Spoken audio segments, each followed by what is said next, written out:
So hello, my name is Christy Craig. I'm the publisher at Hidden Timber Books. And thank you for being here. And thank you to Athena for joining our small press author reading series. This has been a really fun series that started when Corona hit and book events were canceling. And I wanted to use this platform to help promote other small presses and other authors who entrust us with their work. And now it's become a really great opportunity to meet authors all over and bring readers from everywhere to hear their works. Often in-person events, we're not always able to get there, or they're not always able to get to our town. So it's been a really nice way to connect authors and readers together, and I've been really enjoying it. So thank you again for sharing your Sunday afternoon with us.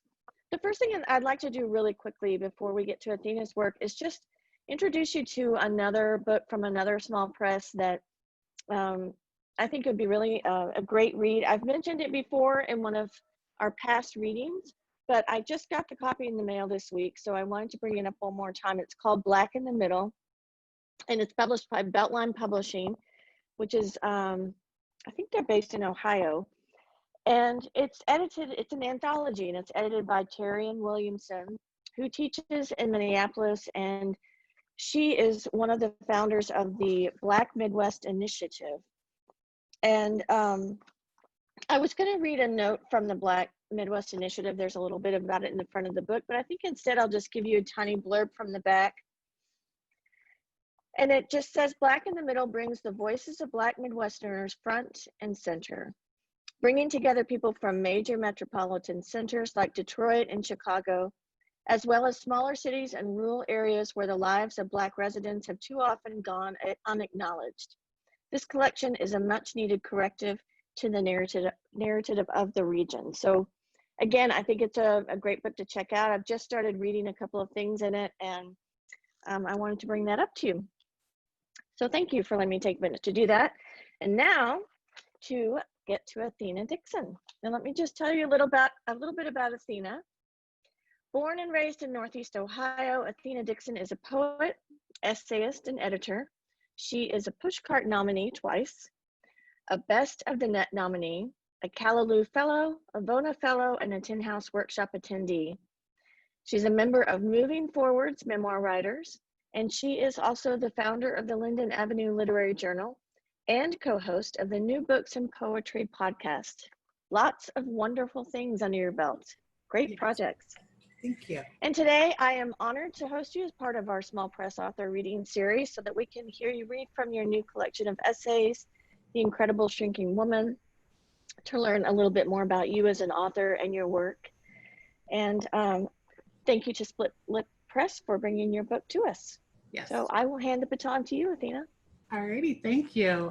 Thank you all for taking time out of your Sunday to come and to listen to me read from my book, which is here.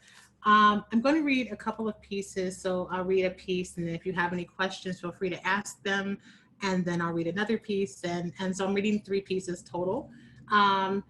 This first piece is titled A Goddess Makes Platinos, and it is the opening essay of the book.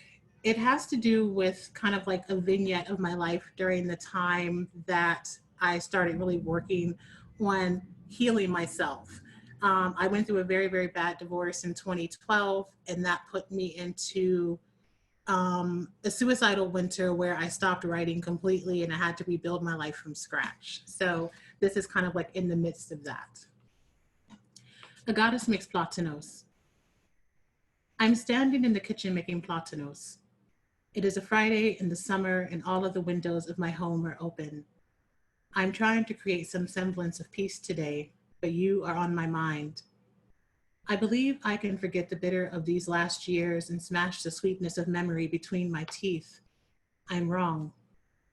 Soon, waiting for the edges of the fruit to caramelize, I'm sitting on the laminate floor, staring up at the spidering of brown dots from the bathroom leak above me. There's comfort in connecting the splotches into patterns, finding the images in the blank spaces until my eyes ache. I close them and the insides of my lids glow red. This colors the world, and for a moment, I can forget what brought me to the floor alone, letting the coolness sink into the backs of my thighs. No matter what I think I am forgetting, I know I'm never really alone. My memories are viscous and they settle into me each night, these bones bedding down and fighting a war, lonely for some fat, a sliver of love. I sleep to the left, so close to the edge I'm nearly falling. When I am bold, I starfish my body across the mattress, arms and legs thrown to the four corners of my room. My bottom arches my back from the padding, and before long I am curled left again, and morning makes its way in on the backs of birds in garbage trucks. This is life in the city, so different from the sounds of trains or the sort of fog that covers the backyard like a down blanket. I like it here because here I am new. Here I can shed the layers I've crafted over the years and become bare. In theory, I can be whomever I choose, and this is reflected in the things scattered about my apartment. My old college roommate once said a woman needs only three things: red lipstick, high heels, and a vibrator. I have all three.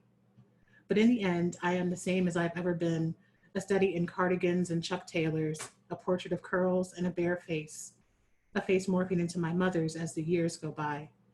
I'm starting to dissect the ways we are dissimilar, the ways we are exactly the same. To the men in this new city, I am a challenge, perhaps a puzzle to decode. I am skittish, yet I invite them close enough to see the whites of my eyes and the red painting my lips. Then I disperse into a cloud of songs they can no longer listen to, and into the void of erasing me from each of their memories. But from afar, I long for them. I hope to curry their favor until they finally see me. What they actually see, I am not sure. It is when I am seen when I am afraid, not of them, but of myself and the havoc I can bring. I've learned I can spider web across a man's life in equal parts love and regret. I'm not easily forgotten, but often left behind. I become a bridge between things these men want to forget and the lives they desire, some sort of way station between the men they are and the men they hope to be. I'm never quite enough and yet always still way too much. Too loving, too clingy, too good, too nice, too hard to pin down, too irresponsible, too much of off the mark, too much of a prude. Sometimes these men get caught between what they seek and what they seek to lose, and before long, everything has crashed down around us, the dust and ruin of our collective lives now smoldering at our feet.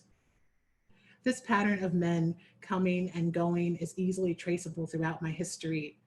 Perhaps it is my accommodating personality, or fear of confrontation, or lack of connection. Maybe it is my easy swallowing of words that have allowed these men to ebb and flow. It is probably all of the above. These men write their names upon the vellum of my skin. This way I can never forget them. I'm sure I leave inscriptions of my own. Perhaps it is a bit of melody or a gap in the story. The men's names are not many, still readable, yet slightly faded. But beneath the thinness of my breastbone, passers-by can see a collection of hearts beating. It is a steady pomp and circumstance that directs my daily movement, slow and plodding and endless. On the counter above me, I can smell the heaviness of oil from the stove, the platanos now soaking through a layer of paper towels. My stomach ripples to life only to be ignored so I may concentrate on what is important, starvation for something more. My body is heavy. It is thick and full and untouched. I smash it and find myself soft, yielding. It is unexpected. I mash into my skin like the platanos press, trying to mold myself into something these men will love, something these men will remember when they are starving. Instead, I bruise myself the color of the ripened fruit, a mess that hides the sweetness inside. It's on the edge of rotting where the best is found. But the rot brings flies and wolves. It makes them circle, starving and ready to strip flesh from bone and heart from chest. But I know I don't want to be picked clean. There should be nothing left of who I was before these men. It makes it easier to forget. I want to be devoured, so there is nothing left except the memory only on their lips and a hunger for more of me. Thank you.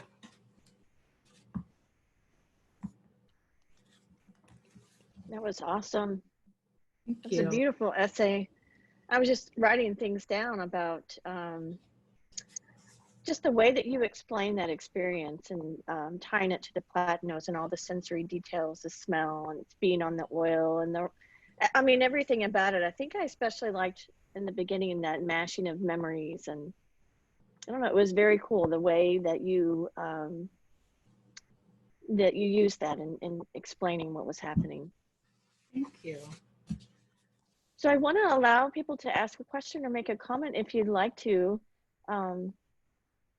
But while we wait, I did have a couple of things. You know, you briefly talked in that essay about the difference between the city and then hearing the trains go by and living in from where you came from. And I wanted to ask you a question about that.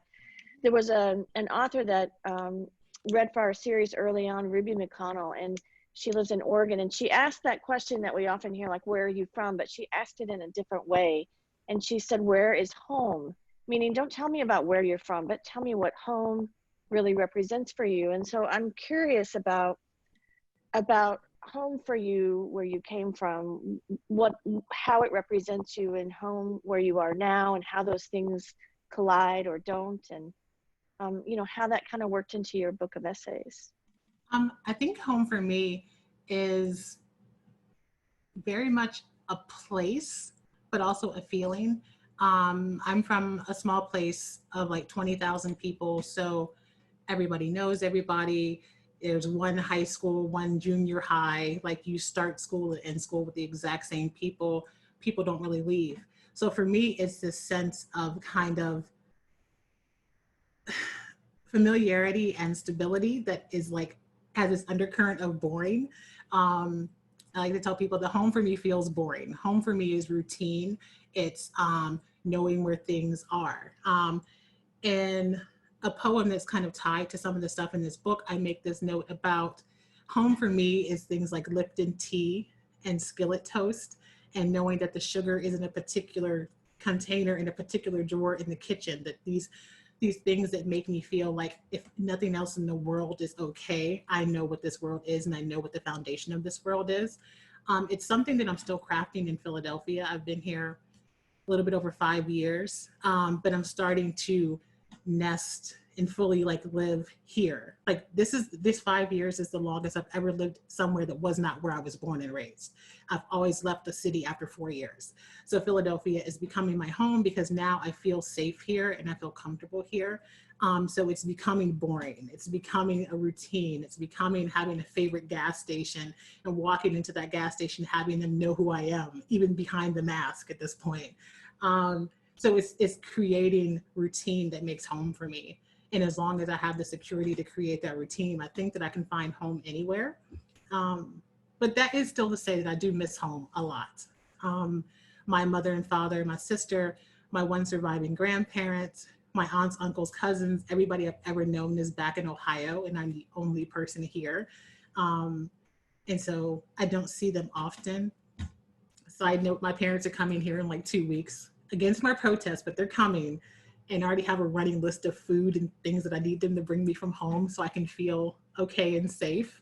So yeah, home is really a routine, and it's feeling safe enough to set down roots somewhere, which I'm finally getting to do here. What you said about, you know, it's Lipton tea, it's that sugar in a certain container, all those things, it made me think about that line in the essay that you just read about you're looking at the spots on the floor and trying to bring them together. And it's sort of that same idea of we've got bits and pieces of our lives that we pull together like a puzzle just to kind of keep us intact in one way or another. Yes. Yeah. Terry, I see you have a comment in the chat. Sure. Hi, Athena. I connected with you through Allison Williams, who's my writing coach. Mm-hmm. But I just posted that I resonated with there's so many women's themes, I think, that women can resonate with in your writing, and that sort of temptation to mold yourself. I love the theme of the hunger and satiation and the food, and then, you know, molding, making yourself you are to this or to that for the man, and how sometimes we're tempted to just mold ourselves to the man's hungers, and I don't know. I just resonated with that part of what you just read. So thank you. That really did happen in the marriage, though. I went from being a person who was like, I'm never going to get married and I don't want children and that's not in my life plan, to feeling that very, very strongly, to getting married and then cooking every single day and setting the coffee maker every day and making his lunch for work every day. And then once that marriage was over, being forced to kind of like try to figure out who I was before that, because I lost myself completely in the role that I was playing. It was like almost like being an actress and stepping into this role of wife. And then afterwards being like, I don't even know how to gather up the bits of me and put them back together into who Athena actually is. So yeah. So you've got a question. Yeah, first, congratulations, Athena. I love, love, love your book. It's so wonderful. And I feel like each individual essay is kind of its own microcosm, and it has very much a prose poem feel to it. There's just so many just beautiful metaphors, and the way you put your details together, it's just really beautiful, on top of being incredibly meaningful. And so I'm wondering, I know you're a poet and you have you have a chapbook of poetry that you did before this. What role did your background as a poet play in both the writing of the essays and then also how you constructed this book? For me, I'm very much a person who writes everything that I write like it should be completely read off of the page. Oftentimes, I'm much more concerned with how something sounds aloud than it actually looks on the page. And that was one of the things that I had to go through during the editing process of this book, is like, I know what it should sound like, but I know what it needs to look like on the page. So coming from poetry first, and very specifically, I have an MFA in creative writing where my concentration was poetry. But prior to me getting into that MFA program, my entire life was open mics. I did poetry slams and I won a couple, to brag a little bit. But it was a way for me to kind of like get over the fear of being in front of crowds. It terrifies me. I'm very nervous right now.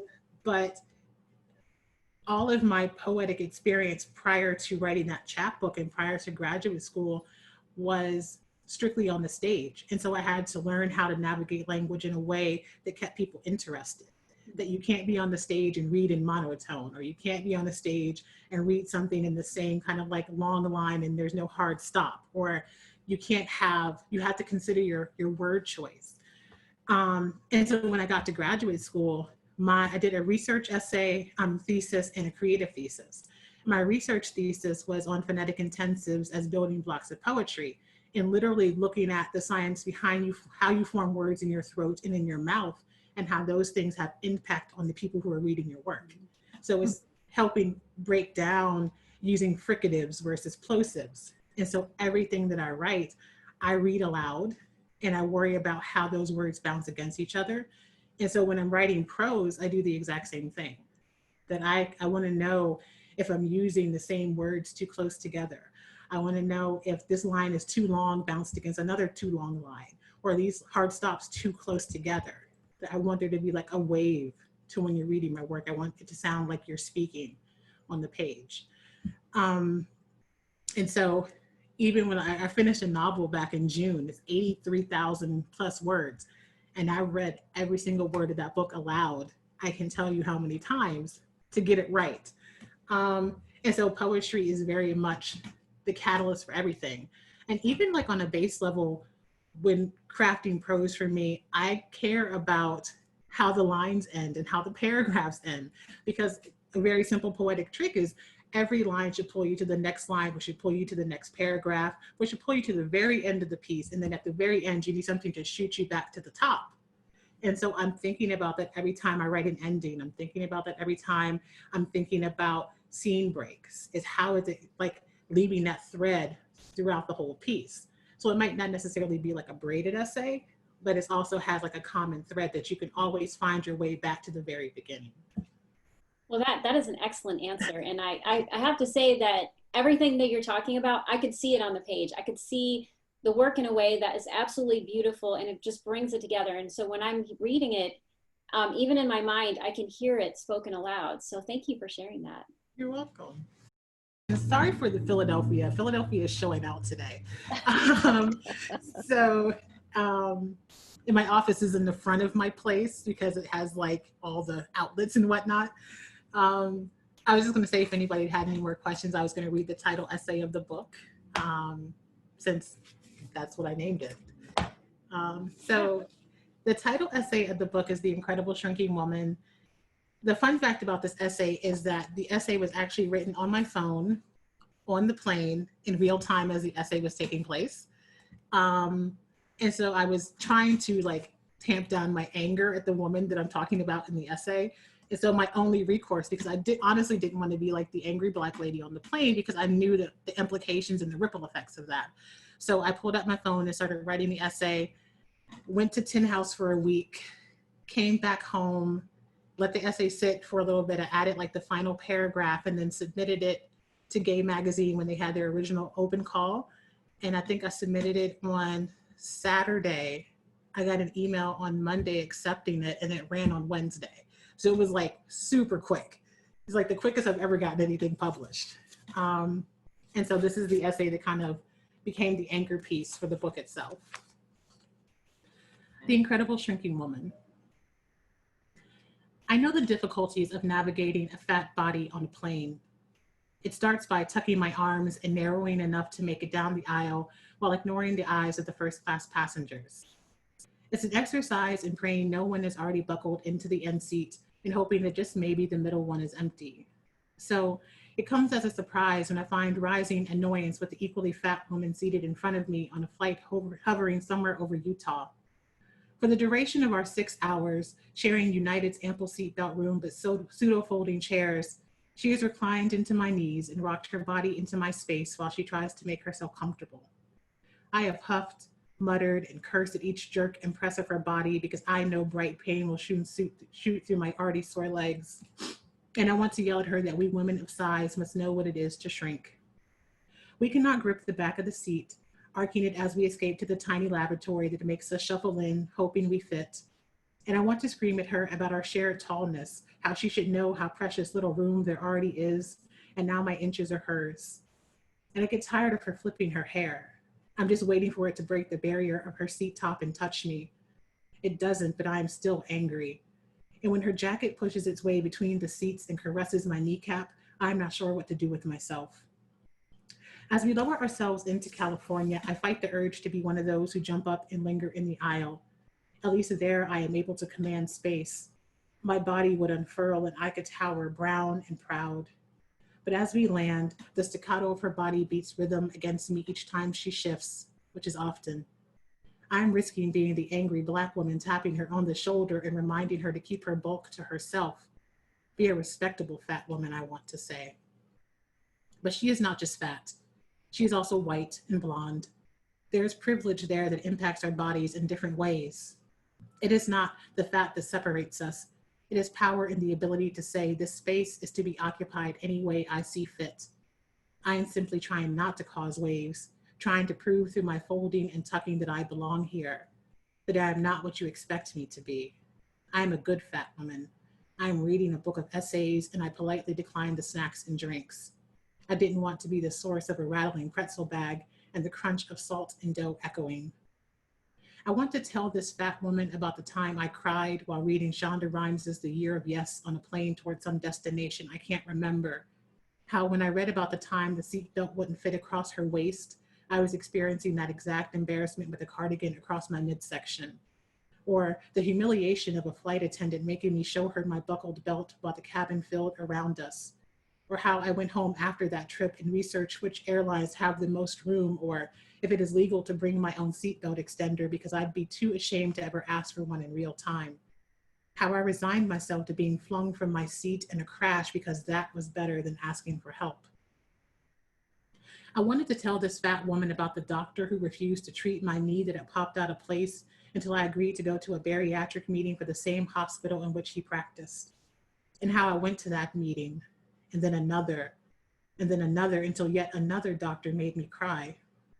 The doctor I picked out because she'd stood before our consultation group and said, "I'm not here to make you look good in a bathing suit. I'm here to make sure you're healthy." I liked her because she was honest and I didn't care about a bathing suit. I just wanted to shrink.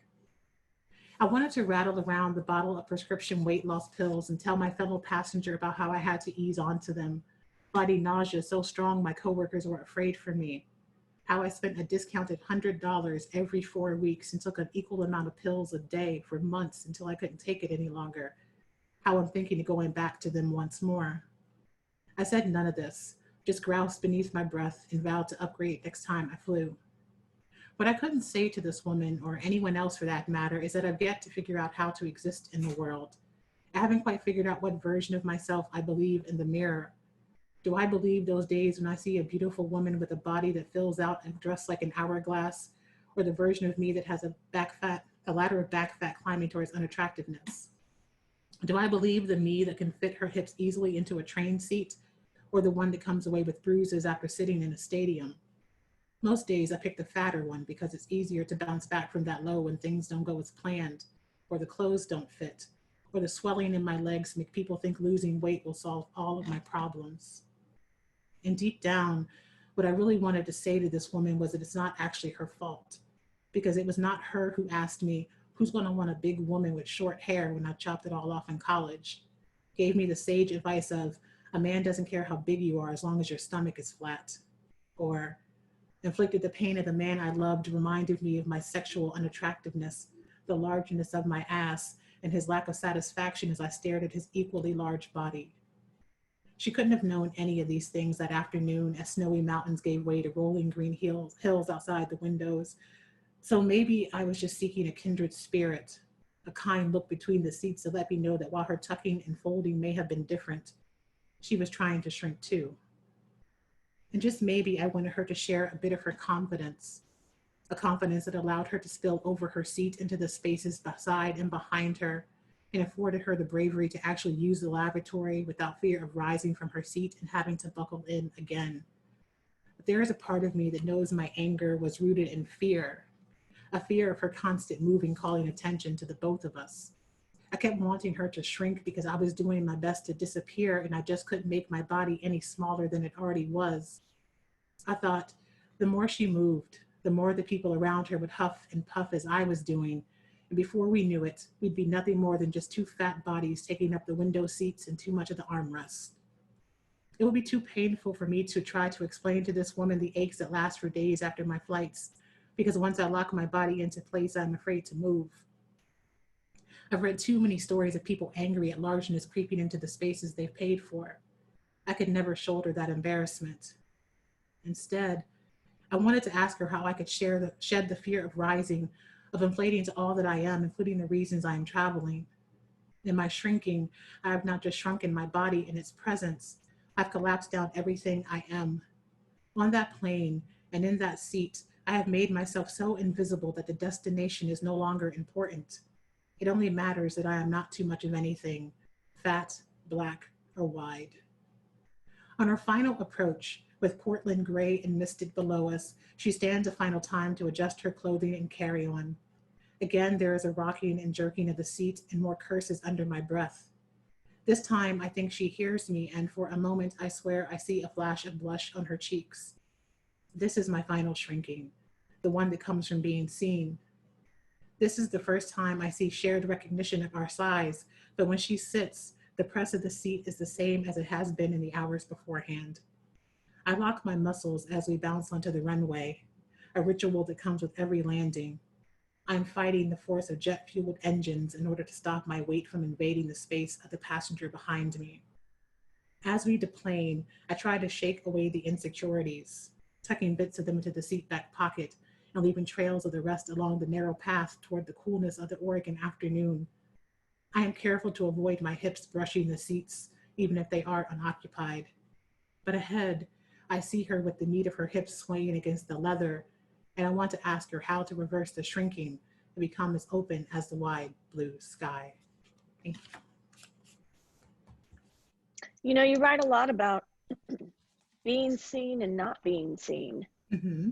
You know, that was something I noticed in the first essay that you read as well. Is that something that is that a theme that came together as you were putting your essays in a collection, or is that something that you wanted to develop into a collection? Um, the essays in the book, there are, I believe, 19 essays, 2 lists in 1 game. And none of the essays in the book were actually written for the purpose of being in a book. They were all individual essays that I wrote. And then when I decided that I wanted to craft an essay collection, I started seeing like these common themes. And there were themes around the idea of invisibility and shrinking and wanting to be seen, but then being afraid when you are actually seen by somebody, and kind of like working through what you're actually asking people to see. So once I started kind of putting the essays together, then it became like a common thread between all of them, that there's always this idea of being very invisible and being desirable of being seen, but being afraid of that vision. I talked to somebody else and something else that I was working on about the idea of how is it possible for me to be invisible, that I'm 6 feet tall, I am Black, I am big, and how is it possible to be invisible? And then that even like adds to an undercurrent of some of the book, is this idea that you can be all of these things that I am and still be very invisible to society, unless you are in a position of service. That if, for example, I would have been the person on the plane who would have gotten upset with this lady for all of her inconsiderate behavior, the narrative of that wouldn't have been she was wrong for what she was doing and taking up the space and hurting my legs and whatever. The narrative would have been this very tall, big Black lady is yelling at this other person who happens to be a white woman on this plane. And when the phones come out, then the narrative is like, you were very seen and now you are no longer invisible. So it's this weird balancing act between the essays of very much wanting to be known and to be seen, but also being afraid of what people actually see when they actually look at me. And then under what terms they're seeing me. Are they seeing me under what they want to see, like through their own lens, or are they seeing me through the lens that I'm presenting? So that all kind of came together as I was putting the book together, but nothing in the actual book was written to express of woman. It just happened that everything that I was writing over like the last 8-year period kind of all tied together. It's really cool to hear how that all naturally folds in, you know, to a collection. I think that's one of the amazing parts of being a writer and then hearing the work of other writers. It's just, there's a real magical piece to it that, you know, and I'm just speaking to my own experience. We come to the world with like these multiple frames of seeing things, or different frames, you know, mine compared to someone else's. And yet the process of it all works the same for every writer, just that all we want to do is just record experiences on the page, or memories, or stories, or whatever it is, and not always knowing where we're headed, but then looking back, finding out that we were always headed in that direction, if that makes sense. It's just a really cool thing to hear your experience on that. One of the important things about when I'm writing, and to be honest, I see it as a hindrance and a blessing. Whatever I write, especially when it comes to personal essay, I always find myself being more concerned about the ingredients of the larger story and not the larger story itself. And so one of my fears when this book was picked up for publication, and one of my fears is now it's about to be fully out into the world, is the idea that people may feel like it's not doing enough, that it's not speaking to like larger societal issues. And I guess my personal rebuttal, and now my public rebuttal to that, would be that it takes these smaller moments and these smaller breaking downs of life itself to kind of build up to the bigger story, that sometimes we can be so concerned with like these overarching ideas of what society is that we forget the journey that takes you to get there.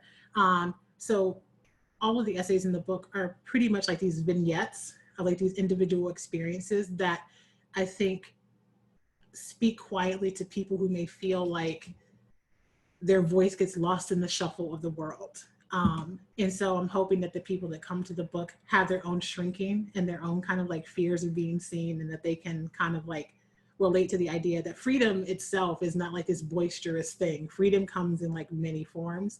And this just happens to be like a quieter freedom that is more concerned about the humanity of the issue, and not kind of like the overarching idea of whatever the issues may be. I don't know if you're familiar with Beth Kephart, but Beth Kephart wrote a book called Handling the Truth, and she talks about raw and honest writing, and that's what you have here. And I think, her point, and what I see is true, is that when we write just raw and honest writing, we put that on the page, inevitably it becomes universal. Because my experiences are different from you, but I guess what it does is it helps me relate. It provides that connection, and in that sense it becomes universal, if that makes sense. I think so. I think too, it also has to do with your approach to how you are putting the words down onto the page. I think that people, especially readers, can understand if you're coming to the page as a person who's trying to lead with heart or lead with brand. And I've had the conversation behind the scenes. I never want to be a brand. I never want to be a writer who is so concerned about the image that is projected that they lose the heart of what they're writing. And that doesn't mean that you always want to trade on trauma and trade in kind of the horribleness that life can be. But I think if you're going to write about that stuff, write about it in an honest way that people can connect with, and not a way that you're kind of manipulating the lens for the people coming to the page. And I think people can sense that if you're trying to do that. Yeah. Does anybody else have a question or a comment that you'd like to share? Thank you, Athena. I'm so excited to be here. I'm really grateful that for the COVID virus right now, because I get to do all sorts of cool things.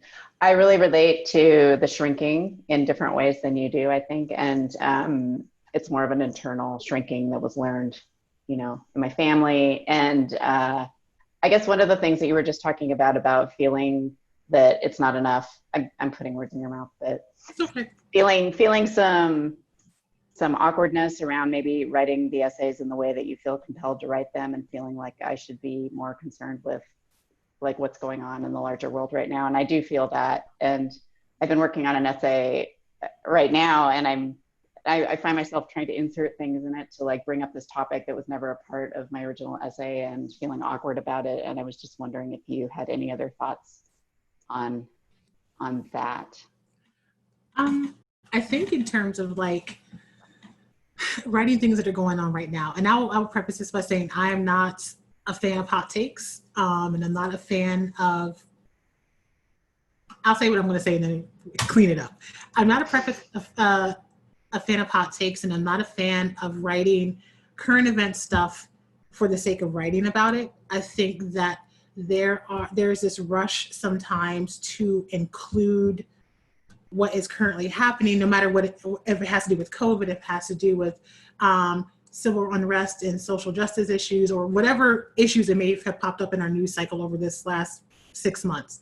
That sometimes think there's a rush to write about these things as a way of connecting. And I understand that need to connect, but I think that a lot of it gets written from disingenuous places. And I think that it's a matter of getting publication credits, and it's a matter of getting bylines, and it comes off very, very disrespectful to the actual people who are on the ground living those particular experiences. And I think that if you're writing something and those things actively fit into the narrative of what you're trying to tell, then adding it in makes perfect sense. But I think that if the need to put it there is because it's current, is the only driving force behind it, I think that it would be a stronger piece to leave it out. And I clean it up by saying that I don't want anybody to ever feel like they can't write about current events, because we very much need those things to be talked about and written about, and to get the biggest platform that they can get.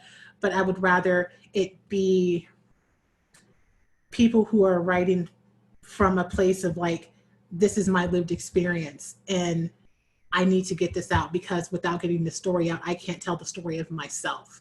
And I think that too can get into the slippery slope of, are you the person to tell that story? And is there somebody who deserves or should be heading that story more? And this is not saying that you're doing that at all. Just in general, kind of what I see when people are adding current event things into stories, are you taking the opportunity to tell your story because it directly relates to what's currently going on, or are you telling the story because it's what's going on? And I think those are two different things.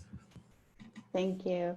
Yeah, I'm heading towards taking this stuff out, but feeling sheepish about not having it in, as though, I'm yeah, missing something. I don't know. It's hard to explain. I would have to share my essay with you and ask for feedback. I think too, though, like even if it's something that you feel like you really want to write about, that it might not necessarily be, that might not be the vehicle for you to write about that particular thing, that it might be that piece telling you this is something important you want to write about, but also tell me in a different vehicle, that you could still tell the story, but it just might not fit into what that current piece is. Yeah.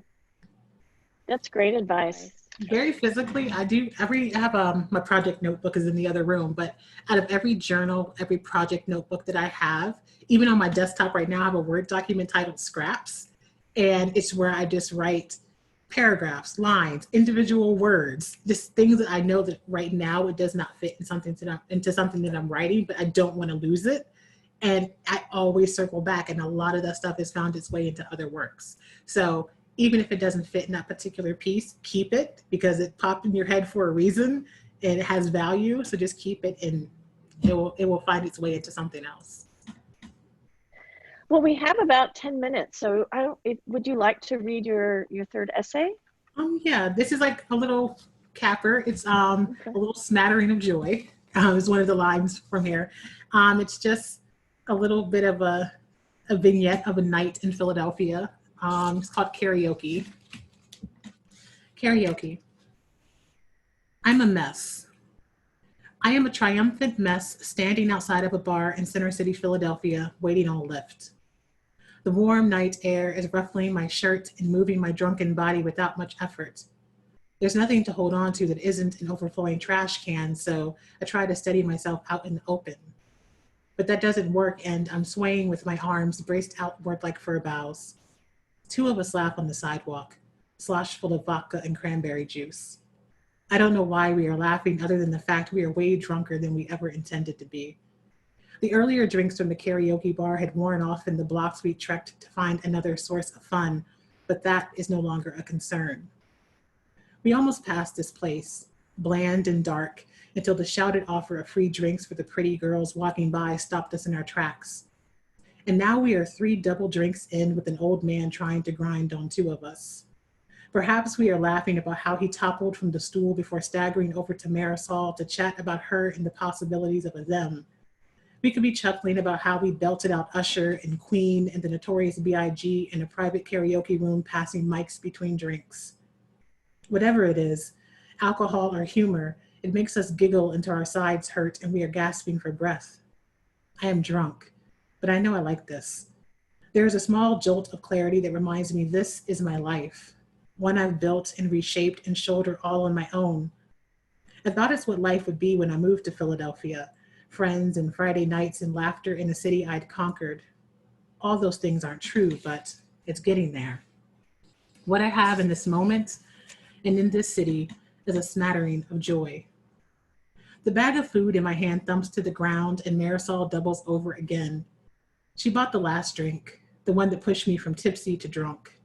The smell of chicken, greens, and mac and cheese is enough for me to grab the plastic from the pavement and hope the platter inside isn't split wide open. I tumble into the lift with a raise of my hand, flopping my head back onto the seat as the car pulls off towards the expressway. The ride is quiet, save the crinkling plastic on my lap. Breeze is whipping through the windows, and when I open my eyes, Boathouse Row is sliding by across still waters. It looks pretty all lit up for the night, but my vision is blurry, and I just want to go home. You got greens in that bag? The driver asks as we crest the final hill to my apartment building. Smells good. I nod and catch his eyes in the rearview mirror. The steps before me are looming as I crawl out of the car and swipe a tip into the driver's coffers. There's a part of me that just wants to sit on the concrete and let the wind sober me up a bit before I try to master the staircase. But it is late, and even in this neighborhood, that doesn't guarantee a drunk woman in the dark isn't prey. I fumble with the key fob, the elevator buttons, and finally stagger into the dim hallway of my apartment. I brace against the wall after I lock the door, all loose limbs and a spinning head. I eat the platter standing half naked, hunched over the kitchen counter. It tastes like real Black people made it, and for that, I am glad. I take lazy bites and laugh to myself. In the morning, I will find my clothes scattered between the hallway and the kitchen. Shoes, pants, shirt, and purse. The group chat pings with messages of home and made it, but my message doesn't come through until the next day when my eyes finally open. The thread is full of pictures of the man I'd been eyeing all night, his stats, his job, and his name. My friends look out for me like that, knowing I'm too bashful to ever approach him myself. Swain plays my wingman in my absence and sternly tells me I better call him. We trade jabs about how old he may be. They tell me it doesn't matter. Sex is sex. That laughter comes again as I find the remains of the platter on the counter, half eaten and still looking tasty enough to press down the hunger starting to pull me towards the apps on my phone. This time I eat covered in a t-shirt, still hunched over the counter, scrolling notifications and messages. Saturday is bright outside. The neighborhood is quiet but awakening. Most days I try to craft the silence around me to avoid the pitfalls of sadness, but this morning I am happy for it. I listen to the robotic voice of the bus across the street cautioning that it is turning, and the family of birds that have made a home in the brickwork next to the window. Some mornings, after a heavy rain, I find small bodies of hatchlings on the steps outside the lobby. Wind or predators have plummeted them 4 flights down. I try to avoid looking at them, but sometimes my eyes don't listen, and the yellow yellow flashes of their beaks stick with me. I always find myself wondering how the fall felt. If it was liberation before the crash, or fear that the world was rushing up too fast. I tell myself I'm thinking too deeply about birds still too young to know how to fly, but I can't stop myself from imagining that it must have felt like freedom. Thank you. Thank you. Is that essay towards the end of your book? It was the actual final essay of the book, but when we ordered the essay, it ends up just about after the halfway point. The actual essay, the book ends on a little bit of a bit of a hopeful note, but still a little bit realistic, considering the craziness of the last 8 years of my life. But it was the original closing essay. But we went from a chronological ordering to a non-chronological ordering in order to make sure that the growth and kind of the thread of the essays made sense. So it actually moved about to the center point of the book. That's interesting how that works, because I guess when you read it, I was thinking, oh, I wonder if it's in this chronological order, and to change that up.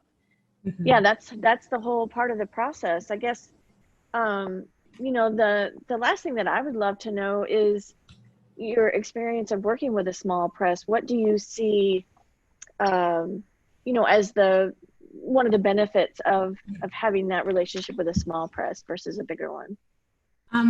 It's interesting because for me, this is like, it's a small press, but it's like big press, because my first book, which was the chapbook, came out from a micro press, and it was a limited run of 100 copies for the first run. I've sold some more since then, but it was a very, very small press.